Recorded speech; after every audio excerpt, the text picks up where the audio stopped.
வணக்கம் நண்பர்களே, mastering power query video சீரீஸ்க்கு உங்களை வரவேற்கிறேன். இது வீடியோ நம்பர் 7.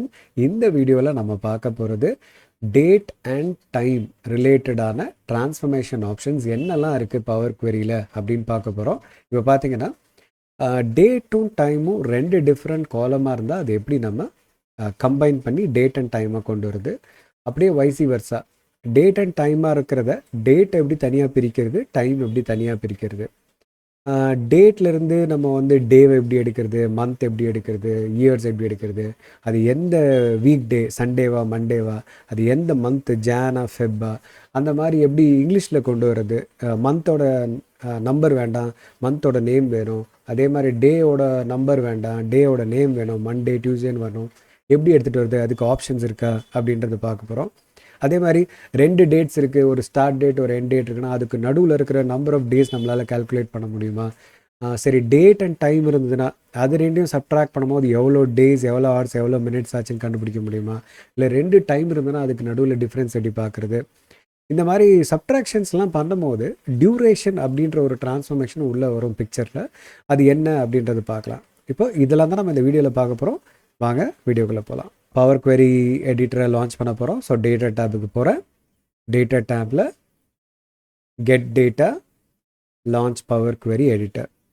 இப்போ பவர் குவெரியை லான்ச் பண்ணிட்டோம். இப்போ நம்ம டேட்டா சோர்ஸாக கனெக்ட் ஆனோம். அதுக்கு ஹோம் டேப்பில் போகிறேன்.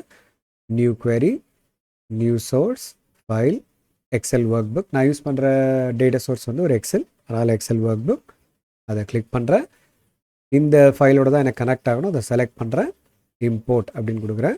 வழக்கம் போல் என்ன கேட்க போகுதுன்னா, எந்த ஷீட்டில் இருக்கிறதோட நீ கனெக்ட் பண்ணணும்னு கேட்க போகுது. ஸோ நமக்கு தேவை ஷீட் 1ல் இருக்கிற டேட்டாவோட கனெக்ட் ஆகணும். செலக்ட் பண்ணிவிட்டு ஓகேன்னு கொடுக்குறேன். இப்போது அந்த டேட்டா பவர் குவெரியில் லான்ச் ஆகிடும். நமக்கு வழக்கம் போலவே நம்ம சேஞ்ச் டைப் தலைவர் வந்திருப்பார், அவர் வேண்டான்னு எடுத்துகிட்டு போகிறோம். ஏன்னா நம்ம முழுசாக இன்னும் காலம் ஒழுங்காக செக்ரிகேட் பண்ணல. ஸோ முதல்ல காலமை செக்ரிகேட் பண்ணிடலாம். இந்த டேட் அண்ட் டைம் வரும்போது மட்டும் போன 2 வீடியோவில் நம்ம வந்து என்ன பண்ணோம், இதே மாதிரி டேட்டா செட் தான், சிஎஸ்வி ஃபைல் தான் நம்ம ஹேண்டில் பண்ணோம். ஸோ என்ன பண்ணோம், ஸ்ப்ளிட் பை காலம் வரும்போது கமான்றதை பவர் குவெரி எடிட்டரே கண்டுபிடிச்சிது. பட் அதே ஒரு டேட் அண்ட் டைம் காலமாக இருந்ததுன்னா பவர் குவெரி எடிட்டர் என்ன பண்ணுதுன்னு பாருங்கள். இப்போ நான் ஸ்ப்ளிட் காலம் அப்படின்னு போயிட்டு டீலிமிட்டர் அப்படின்னு சூஸ் பண்ணுறேன்.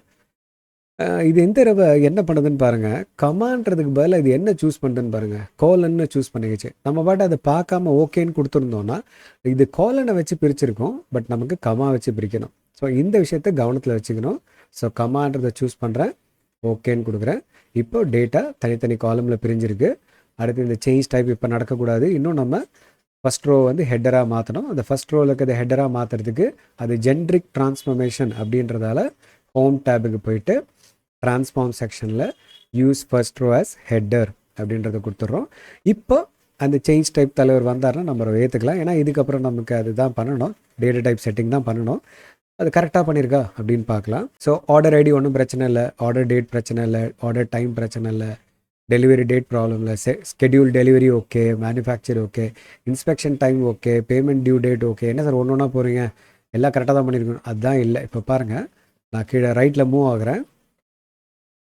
நான் ரைட்டில் மூவ் ஆன அப்புறமா கவனிச்சிங்கன்னா பேமெண்ட் டேட்டுக்கு அப்புறம் பார்த்தீங்கன்னா ship date, but ship date ஆக்சுவலாக டேட் ஃபார்மேட்டில் வரல பாருங்கள். அது இன்னும் டெக்ஸ்ட்டாக தான் இருக்குது. அப்படின்னா நம்ம சேஞ்ச் டைப் தலைவரால் அதை மாற்ற முடியாமல் போயிடுச்சு. கரெக்டான டேட்டா டைப் செட்டிங்கால் அது பண்ண முடியல. எதனால் அந்த ப்ராப்ளம் வந்ததுன்னு பார்க்கலாம். ஸ்க்ரால் பண்ணி பார்த்தோன்னா சில இடத்துல டேட்டும் டைமும் இருக்குது, சில இடத்துல வெறும் டேட் மட்டும் இருக்குது. அதே மாதிரி தான் பக்கத்து காலம்லேயும் பார்த்தீங்கன்னா இருக்குது, சில இதில் டேட் மட்டும் இருக்குது, சில இதில் டேட் அண்ட் டைம் இருக்குது. ஸோ இந்த மாதிரி இருக்கும் போதெல்லாம் பவர் குவெரியால் ஒரு தீர்மானத்துக்கு வர முடியாது. இது டேட்டா டைம் அது என்ன பண்ணணும், டிஃபால்ட்டாக டெக்ஸ்ட்லேயே விட்டுரும். ஃபஸ்ட்டு என்ன ஃபார்மேட்லேருந்தோ அந்த ஃபார்மேட்லேயே விட்டுடும். இப்போ நம்ம தான் அதை ப்ராப்பராக செட் பண்ண போகிறோம். டேட்டும் டைம் இருக்கிறதால பெட்டர் நம்ம வந்து டேட் டைம் ஃபேக்டர் எடுத்துக்கிறது பெட்டர். அப்புறம் வேணால் டேட்டா பிரிச்சுக்கலாம், டைமை தனியாக பிரிச்சுக்கலாம். ஸோ நான் என்ன பண்ண போகிறேன், இந்த ஏபிசின்றதை கிளிக் பண்ணி டேட் டைம் அப்படின்ற ஃபார்மேட்டுக்கு சூஸ் பண்ணுறேன். இப்போ என்ன கேட்குதுன்னா, இருக்கிற அந்த சேஞ்ச் டைப் தலைவரை ரீப்ளேஸ் பண்ணிவிடுவா இல்லை நீ புதுசாக ஆட் பண்ணுறியான்னு கேட்குது. நான் புதுசாகவே ஆட் பண்ணிக்கிறேன். ஏன்னா நாளைக்கு நான் ஃப்ரெஷ் டேட்டா கொடுக்கும்போது இதே ப்ராப்ளம் வரதுக்கான வாய்ப்பு உண்டு, அது புது ஸ்டெப்பாகவே ரெஜிஸ்டர் ஆகிட்டோம் அப்படின்னு. அதே மாதிரி தான் ஈவெண்ட் லாக்லையும் பண்ண போகிறேன். டேட் அண்ட் டைம் பண்ணிடுறேன். Support ticket open, date and time பண்ணுறோம். சரி, மற்ற காலம்ஸ் ரைட்டில் அப்படியே போய் பார்க்கலாம் எப்படி இருக்குன்ட்டு. இங்கே அதே பிரச்சனை. அதுவும் பண்ணிடும். Warranty no problem, last maintenance பிரச்சனை இல்லை, நெக்ஸ்ட் கேலிப்ரேஷனும் ப்ராப்ளம் இல்லை, எல்லாம் பர்ஃபெக்டாக இருக்குது. பட் நெக்ஸ்ட் கேலிப்ரேஷனில் கவனிச்சிங்கன்னா அந்த க்ரீன் பார் அது ஃபுல்லாக இல்லை பாருங்கள். இங்கே பார்த்தீங்கன்னா பார்க்கலாம், அது என்ன சொல்லுதுன்னா அந்த இடத்துல வச்சேன்னா 9% ஆஃப் த டேட்டா வந்து எம்டியாக இருக்குதுன்னு சொல்லுது. அப்படின்னா 9 செல்லுக்கிட்ட நம்மக்கிட்ட எம்டி இருக்குது. பட் பிரச்சனை இல்லை, கேலிப்ரேஷன் டேட் ஃபில் ஆகாமல் இருக்குது, ஒன்றும் ப்ராப்ளம் இல்லை. கேலிப்ரேஷன் டேட்டை வச்சு நம்ம எதுவும் கேல்குலேஷன் பண்ண போகிறது இல்லைன்றதால அதை நான் விட்டுட்டேன். எம்டியாக இருந்தாலும் எனக்கு ப்ராப்ளம் இல்லை.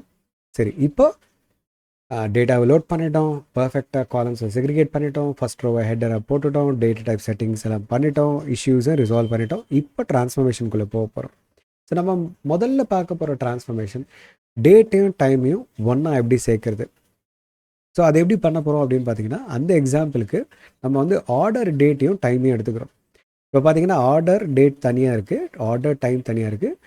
நமக்கு ஆர்டர் டேட் அண்ட் டைமாக ஒரே இதில் காலமில் வரணும். இந்த 2 காலமையும் எனக்கு மர்ஜ் பண்ணணும்.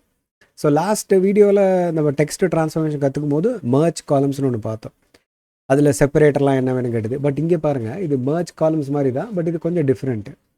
நான் ஆர்டர் டேட்டை கிளிக் பண்ணுறேன், கண்ட்ரோல் கீ பிடிச்சிக்கிட்டு ஆர்டர் டைமை கிளிக் பண்ணுறேன். இப்போ நமக்கு இது 2ஐயும் சேர்த்து புது காலமாக வரணுமா, இல்லை இருக்கிற காலம் எடுத்துகிட்டு மர்ஜ் பண்ணி ஒரே காலமாக போடணுமா அப்படின்னு கேட்டிங்கன்னா, எனக்கு இந்த 2 காலமையும் வச்சுருக்கணும். பட் கம்பைன் ஆகி வர்றது நியூ காலமாக வரணும். அப்படின்னா நான் எங்கே பண்ணணும், ஆட் காலமில் பண்ணணும், ட்ரான்ஸ்ஃபார்மில் பண்ணக்கூடாது. ஸோ ஆட் காலமுக்கு போகிறேன், டேட் அந்த டவுன்வர்ட் ஆரோவை கிளிக் பண்ணுறேன். இப்போ பாருங்கள், கம்பைன் டேட் அண்ட் டைம் அப்படின்னு சொல்லுது. கிளிக் பண்ணுறேன். இப்போ எனக்கு புது காலம் க்ரியேட் ஆகிருக்கும் கடைசியில், which is the combination of order டேட்டும் ஆர்டர் டைமும். ஸோ இதை ரீநேம் பண்ணிடலாம், ஆர்டர் டேட் அண்ட் டைம். சரி, அப்போ டேட்டும் டைமும் கம்பைன் பண்ணுறது எப்படின்னு பார்த்துட்டோம். எப்படி பிரிக்கிறது, இப்போ இது வந்து சேர்த்துட்டோம், இதை பிரிக்கிறது எப்படின்னு பார்த்துடலாம். அதே மாதிரி இந்த காலம் செலக்ட் பண்ணுறேன். இப்போ எனக்கு டேட் மட்டும் தனியாக வேணும். ஸோ அதே ஆட் காலமில் டேட்டில் டேட் ஒன்லி அப்படின்னு கொடுத்தோன்னா டேட் மட்டும் பிரிஞ்சு வந்துடும். இங்கே நான் என்ன சொல்ல போகிறேன், ஆர்டர் டேட் எக்ஸ்ட்ராக்டட். அதே மாதிரி ஆர்டர் டேட் அண்ட் டைம்லேருந்து டைம் மட்டும் பிரிஞ்சு வரணும். இப்போ டேட்டுக்கு போனால் கிடைக்குமா, கிடைக்காது.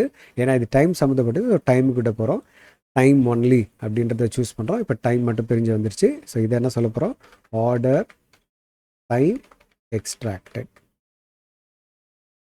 ஸோ மர்ஜ் பண்ணுறது எப்படி, கம்பைன் பண்ணுறது எப்படி, பிரிக்கிறது எப்படி, எக்ஸ்ட்ராக்ட் பண்ணுறது எப்படின்னு பார்த்துட்டோம். அடுத்து நம்ம பார்க்க போகிறது 2 டேட்டுக்கும் நடுவில் வித்தியாசம், எவ்வளோ நம்பர் ஆஃப் டேஸ் இருக்கா எப்படி கண்டுபிடிக்கிறது, அதுக்கு ஏதாவது ஆப்ஷன் இருக்கா. சரி, இப்போ அதை பண்ணுறதுக்கு நம்ம என்ன பண்ண போகிறோம்னா, ஆர்டர் டேட்டையும் டெலிவரி டேட்டையும் எடுத்துக்கலாம். ஆர்டர் டேட்டையும் டெலிவரி டேட்டையும் எடுத்துக்கலாம். ஸோ இது நான் என்ன பண்ண போகிறேன், இந்த டெலிவரி டேட்டை செலக்ட் பண்ணுறேன், கண்ட்ரோல் கீயை பிடிச்சிக்கிட்டு ஆர்டர் டேட்டை செலக்ட் பண்ணுறேன். இப்போ இந்த 2 டேட்டுக்கும் நடுவில் எவ்வளோ நம்பர் ஆஃப் டேஸ் இருக்குதுன்னு எனக்கு தெரியணும். பொதுவாக எக்ஸலில் ஃபார்முலா எழுதுவோம். பட் இங்கே பார்த்தீங்கன்னா அதே மாதிரி ஆட் காலம் போகிறேன், செலக்ட் பண்ணி முடிச்சோடனே டேட்டுக்கு போகிறேன், சப்ட்ராக்ட் டேஸ் அப்படின்னு ஒரு ஆப்ஷன் இருக்குது, அதை கிளிக் பண்ணுறேன். கிளிக் பண்ணும்போது எனக்கு என்ன ஆகுது, இன்னொரு காலம் வந்திருக்கும். இந்த காலமில் என்ன காட்டுதுன்னா, அந்த 2 டேட்டுக்கு நடுவில் எத்தனை நம்பர் ஆஃப் டேஸ் இருக்குது அப்படின்றத எனக்கு ப்ரெசென்ட் பண்ணுது. ஸோ நான் என்ன பண்ண போகிறேன், days taken since order date, இதுதான் அந்த டிஃப்ரென்ஸ். சரி, இது வந்துட்டு இப்போ நம்ம பண்ணது 2 டேட்டுக்கும் உள்ள டிஃப்ரென்ஸை பார்த்துட்டோம். இதே மாதிரி 2 டைமுக்குள்ள டிஃப்ரென்ஸ் நம்ம பார்க்க முடியுமா அப்படின்றத பார்க்கலாம். சப்போஸ் நம்ம 2 டைம் இருக்கிற ஒரு காலம் எடுக்கணும். ஸோ நம்மக்கிட்ட 2 டைம் மட்டும் இருக்கிற காலம் இருக்கான்னு பார்க்கலாம். இங்கே பார்த்தீங்கன்னா இன்ஸ்பெக்ஷன் டைம்னு ஒன்று இருக்குது, மேனுஃபேக்சர் டேட் அண்ட் டைம் இருக்குது. இந்த மேனுஃபேக்சர் டேட் அண்ட் டைம்லேருந்து நம்ம டைமை மட்டும் தனியாக பிரித்து எடுக்கலாம். ஸோ என்ன பண்ண போகிறேன், இந்த காலமில் ட்ரான்ஸ்ஃபார்ம் பண்ண போகிறேன்.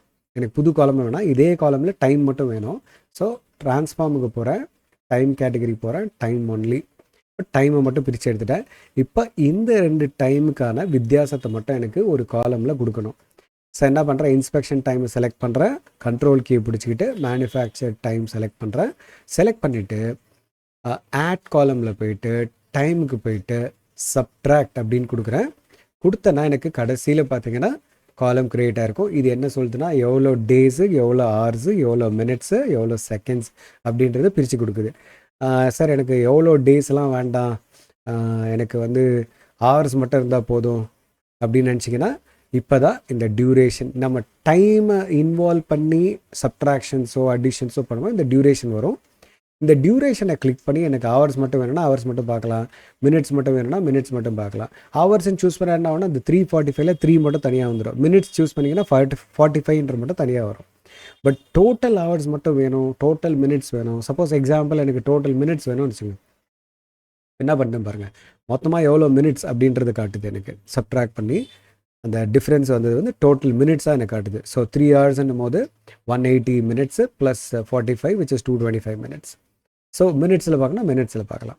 ஸோ 2 டேட்டை எப்படி சப்ட்ராக்ட் பண்ணுறது பார்த்துட்டோம், 2 டைம் எப்படி சப்ட்ராக்ட் பண்ணுறது பார்த்துட்டோம், 2 டேட் அண்ட் டைம் எப்படி சப்ட்ராக்ட் பண்ணுறது. ஸோ அதுக்கு நம்ம பண்ண போகிறது என்ன பண்ண போகிறோம்னா 2 காலம் எடுத்துக்க போகிறோம். அந்த 2 காலம் என்னென்னா event log support ticket close, இந்த 2 காலமும் எனக்கு சப்ட்ராக்ட் பண்ணணும். சார் அதே மாதிரி செலக்ட் பண்ணி சப்ட்ராக்ட் பண்ணிடலாம்ல அப்படின்னு பார்த்தீங்கன்னா அதுதான் கிடையாது. இப்போ டேட் அண்ட் டைம் இருக்கிற 2 காலமும் நீங்கள் எப்போல்லாம் சப்ட்ராக்ட் பண்ணணும்னு நினைக்கிறீங்களோ அப்போல்லாம் நீங்கள் கஸ்டம் காலம் க்ரியேட் பண்ணி எக்ஸ்ப்ரெஷனாக அதை எழுதி அப்புறமா தான் அதோட டிஃப்ரென்ஸை எடுத்துகிட்டு வர முடியுமே தவிர டைரெக்டாக டேட்டில் இருக்கிற டிரான்ஸ்ஃபர்மேஷன்ஸையோ டைமில் இருக்கிற டிரான்ஸ்ஃபர்மேஷன்ஸையோ யூஸ் பண்ண முடியாது. ஸோ இப்போ என்ன பண்ண போகிறோம்னா நம்ம ஒரு புது காலம் க்ரியேட் பண்ண போகிறோம். ஆட் காலம் கஸ்டம் காலம் அப்படின்னு க்ரியேட் பண்ண போகிறோம். இந்த கஸ்டம் காலமில் நம்ம என்ன கொடுக்க போகிறோம்னா டிஃப்ரென்ஸ் இல்லை ஹவர்ஸ் டேக்கன்னு கொடுப்போம். Hours taken. இப்போ எனக்கு எந்த 2 காலம் சப்ட்ராக்ட் பண்ணோம் அப்படின்னு பார்த்தோன்னா சப்போர்ட் டிக்கெட்டை க்ளோஸ் பண்ண டேட்லேருந்து மைனஸ் ஈவெண்ட் லாக் பண்ண டேட்டு. ஏன் சார் சப்போர்ட் டிக்கெட் ஓப்பன் எடுக்கலையா அப்படின்னு கேட்டிங்கன்னா அதை எடுத்துருக்கலாம், லாஜிக்கலி அதான் எடுக்கணும். பட் அந்த காலமில் இருக்கிற முக்கால்வாசி வேல்யூஸில் நமக்கு டைம் இல்லை, அதனால் நம்மளால் டிஃப்ரென்ஸ் கிளியராக பார்க்க முடியாது. அதனால தான் பண்ணுறேன். இந்த 2 காலமே இப்போ சப்ட்ராக்ட் பண்ணியிருக்கோம். இப்போ ஓகேன்னு கொடுத்தோன்னா எனக்கு ஒரு புது காலம் க்ரியேட் ஆகும். அந்த காலமோட பேர் ஹவர்ஸ் டேக்கன் அப்படின்னு இருக்கும். அந்த காலமில் நம்ம பார்க்க போகிற வேல்யூ எது 2த்துக்கான வித்தியாசம், சப்போர்ட் டிக்கெட் க்ளோஸ்க்கும் ஈவெண்ட் லாக் டேட் அண்ட் டைமுக்குள்ள வித்தியாசத்தை பார்க்க போகிறோம். ஓகேன்னு கொடுத்துட்டேன். பார்த்தீங்கன்னா எவ்வளோ டேஸ், எவ்வளோ ஹவர்ஸ், எவ்வளோ மினிட்ஸ், எவ்வளோ செகண்ட்ஸ்ன்னு காட்டும். இப்போ மறுபடியும் அதே மாதிரி நம்ம டியூரேஷனை யூஸ் பண்ணி நம்ம எப்படி பார்க்கணும்னு நினைக்கிறோமோ அப்படி பார்க்கலாம். இப்போது இந்த டைமில் இருக்கிற ஒரு சில ஆப்ஷன் பார்த்தோம், டேட்டில் இருக்க ஒரு சில ஆப்ஷன் பார்த்தோம், டியூரேஷனில் இருக்க ஒரு சில ஆப்ஷன் பார்த்தோம். இந்த வீடியோவை முடிக்கிறதுக்கு முன்னாடி ஒரு சின்ன யூஸ் கேஸ் எடுத்துக்கலாம். எக்ஸாம்பிள், எனக்கு வந்துட்டு எத்தனை ஆர்டர்ஸ் சாட்டர்டேயில் மட்டும் வந்தது, எத்தனை ஆர்டர்ஸ் சண்டேயில் மட்டும் வந்ததுன்றது தனி ரிப்போர்ட்டாக வேணும். எனக்கு தனி ரிப்போர்ட்டாக வேணும். எத்தனை ஆர்டர் சாட்டர்டேயில் வந்தது, எத்தனை ஆர்டர் சண்டேயில் வந்தது. நான் நாளைக்கு ஃப்ரெஷ்ஷாக ஒரு டேட்டாவை டவுன்லோட் பண்ணி நான் ஒரு லொக்கேஷனில் போட்டேன். இப்போ இந்த பவர் குவெரிக்கு ஒரு ஃபைலை கனெக்ட் பண்ணாலே அதே லொக்கேஷனில் அந்த ஃபைலை போட்டேன்னா ரெஃப்ரெஷ் அடிக்கும் போது ஆட்டோமேட்டிக்காக எனக்கு சாட்டர்டே டேட்டா சண்டே டேட்டா தனித்தனி ஷீட்டில் எனக்கு வந்திருக்கணும். எப்படி எடுத்துகிட்டு வருதுன்னு பாருங்கள். இப்போ பாருங்கள், இந்த கேஸில் நமக்கு தேவை ஆர்டர் டேட் காலம். ஸோ நேராக அந்த ஆர்டர் டேட் காலமுக்கு போகிறேன். இப்போ இந்த ஆர்டர் டேட் காலம் வந்து எனக்கு டேட்டாக தான் இருக்குது, பட் அது சண்டேவா மண்டேவான்னு தெரியாது. எனக்கு சண்டே டேட்டா தனியாக வேணும், சாட்டர்டே டேட்டா தனியாக வேணும். ஸோ என்ன பண்ண போகிறேன், ஃபஸ்ட்டு எனக்கு வந்து எந்தெந்த காலம்லாம் வேணும் அப்படின்றத ஃபஸ்ட்டு டிசைட் பண்ணிக்கிறேன். ஸோ ஏன்னா இவ்வளோ காலம் வச்சுட்டு ஒர்க் பண்ணுறது எனக்கு கஷ்டமாக இருக்குது. என் ரிப்போர்ட்டுக்கு தேவையான காலம்ஸ் மட்டும் நான் சூஸ் பண்ணிக்கணும். ஸோ அது எப்படி சூஸ் பண்ணுறேன்னு பாருங்கள். ஹோம் டேபில் மேனேஜ் காலம்ஸ் அப்படின்ற இடத்துல சூஸ் காலம்ஸ்ன்ற அந்த பட்டனை கிளிக் பண்ணுறேன். இப்போ எனக்கு இந்த மாதிரி வந்திருக்கும். இதில் நான் என்ன பண்ண போகிறேன், எனக்கு எந்தெந்த காலம்ஸ் வேணும் ஃபைனல் ரிப்போர்ட்டில் அப்படின்றத சூஸ் பண்ண போகிறேன்.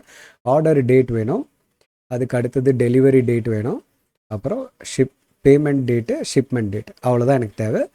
இந்த 4 காலம் இருந்தால் போதும். ஸோ ஓகேன்னு கொடுத்துட்றேன். இப்போ இந்த 4 காலம் தான். இதில் ஆர்டர் டேட்டை வந்து நம்ம சாட்டர்டேவா சண்டேவான்னு கண்டுபிடிக்கணும். அதுக்கு என்ன பண்ண போகிறோம், ஆர்டர் டேட்டை செலக்ட் பண்ணிவிட்டு ஆட் காலம் போயிட்டு டேட்டில் போயிட்டு டே கேட்டகரியில் இப்போ பார்த்தீங்கன்னா ஒவ்வொன்றுத்துலேயுமே நீங்கள் எப்படி பிரித்து எடுக்கலாம், எவ்வளோ ஆப்ஷன்ஸ் கொடுத்துருக்காங்க பாருங்கள். நம்ம செலக்ட் பண்ண டேட்லேருந்து இயரை மட்டும் பிரித்து எடுக்க முடியும், மந்த்தை மட்டும் பிரித்து எடுக்கலாம், மந்தில் இருக்க அந்த நம்பரை மட்டும் எடுக்கலாம், இல்லை மந்தோட பேரை வர வைக்கலாம், start date of the month வர வைக்கலாம், end date of the month வர வைக்கலாம், அதே மாதிரி குவார்ட்டர்ஸ்க்கு, அதே மாதிரி வீக்குக்கு. பட் நமக்கு தேவை சாட்டர்டேவா சண்டேவான்னு, அதனால் டே ஃபேக்டருக்கு வரும். அதில் நமக்கு என்ன தேவைன்னு பார்த்தீங்கன்னா நேம் ஆஃப் த டே. இப்போ நான் கிளிக் பண்ணுறேன். இது என்ன பண்ணும், எனக்கு அந்த ஆர்டர் டேட்டோட எந்த டேவை சேர்ந்ததுன்னு தனியாக ஒரு காலமில் கொடுத்துருது. இப்போ நான் இதை நேம் பண்ணுறேன், ஆர்டர் டே நேம். நமக்கு எல்லா டேட்டும் எல்லா டேவோட டேட்டாவும் வேணால் சாட்டர்டேவோடது மட்டும்தான் வேணும், சாட்டர்டேவோடதும் சண்டேவோடதும். ஸோ இங்கே என்ன பண்ண போகிறேன், இதை கிளிக் பண்ணி சாட்டர்டே அப்படின்றத சூஸ் பண்ணிவிட்டு ஓகேன்னு கொடுத்துட்டேன். சாட்டர்டே மட்டும் ஒரு ஷீட்டில் வேணும் நமக்கு. ஸோ இப்போ கொண்டு வந்துட்டோம். இப்போ இந்த query-யை நான் ரீநேம் பண்ணுறேன், சாட்டர்டே. இப்போ சண்டேக்கு பண்ணோம் கரெக்டுங்களா? அப்போ சண்டேக்கு திருப்பி எல்லா ப்ராசஸ் பண்ணணும் அப்படி கிடையாது. இதே query-யை ரைட் கிளிக் பண்ணுறேன், டூப்ளிகேட் பண்ணிக்கிறேன். டூப்ளிகேட் பண்ண அந்த query-யை சண்டே அப்படின்னு மாற்றுறேன். இப்போ எங்கே சேஞ்ச் பண்ணோம், இந்த லாஸ்ட்டில். நம்ம எக்ஸலில் இருக்கிற மாதிரி இங்கே போய் கிளிக் பண்ணி மாற்றிக்கலாமா? சரி, இப்போ இது சாட்டர்டேவை எடுத்துகிட்டு சண்டே அப்படின்னு கொடுத்துட்டு ஓகே கொடுக்குறேன். இப்போ சண்டே கிடச்சிருச்சு. சாட்டர்டேவோடதும் இருக்குது, சண்டேவோடதும் இருக்குது. இப்போ ஃபைனலாக நம்ம டேட்டாவை லோட் பண்ண வேண்டியது தான். ஸோ ஸ்ட்ரெயிட்டாக நம்ம ஹோம் டேபுக்கு போகிறோம், க்ளோஸ் அண்ட் லோடுக்கு போகிறோம், க்ளோஸ் அண்ட் லோட் டு அப்படின்னு கொடுக்குறோம். கொடுத்த உடனே எங்கே வேணும்னு கேட்குது, டேபிளாக தான் வரணும், புது ஒர்க் ஷீட், ஒவ்வொரு ரிப்போர்ட்டும் ஒரு ஷீட்டில் வந்துடணும். ஓகேன்னு கொடுத்துட்றோம். ஸோ ஃபஸ்ட்டு சண்டேவோட டேட்டா ஒரு ஷீட்டில் வந்துருச்சு, அதுக்கு சண்டேன்னு நேம் கொடுத்துருக்கு. சாட்டர்டே டேட்டா சாட்டர்டே ஷீட்டில் இருக்குது, இது வந்துருச்சு. ஸோ நாளைக்கு நான் எங்கேருந்து டேட்டாவை எடுத்தனோ அந்த லொக்கேஷனில் நான் வந்து அந்த லொக்கேஷனில் புது ஃபைலை போட்டுட்டு இங்கே வந்து நான் ரெஃப்ரெஷ் கொடுத்தா மட்டும் போதும், ஆட்டோமேட்டிக்காக சண்டேவோட டேட்டாவும் சாட்டர்டேவோட டேட்டாவும் எனக்கு கிடச்சிரும். ஸோ இந்த வீடியோவில் நம்ம பார்த்தது டேட் அண்ட் டைம் ட்ரான்ஸ்ஃபர்மேஷன்ஸில் இருக்கிற என்னென்ன ஆப்ஷன்ஸ் இருக்குது, ஒவ்வொரு ஆப்ஷனும் என்னென்ன பண்ணும், டேட் எப்படி டிஃப்ரென்ஸ் கண்டுபிடிக்கிறது, டைமில் எப்படி டிஃப்ரென்ஸ் கண்டுபிடிக்கிறது, டேட் அண்ட் டைமாக இருந்தால் எப்படி டிஃப்ரென்ஸ் கண்டுபிடிக்கிறது, ஒரு டேட்லேருந்து அது வந்து டேவை தனியாக பிரித்து எடுக்கிறதுக்கான ஆப்ஷன்ஸ் இருக்குது, மந்த்து டேவோட நேம் எடுக்கலாம், மந்தோட நேம் எடுக்கலாம், தனித்தனி ரிப்போர்ட்ஸாக எப்படி கொண்டு வந்து ஜென்ரேட் பண்ணுறது எல்லாமே பார்த்தோம். மறுபடியும் இன்னொரு வீடியோவில் இதே மாதிரி இன்ட்ரெஸ்டிங்கான இன்புட்டோடு உங்களை மீண்டும் சந்திக்கிறேன். அது வரைக்கும் உங்களிடமிருந்து விடைபெறுவது உங்கள் ஹரியரன்.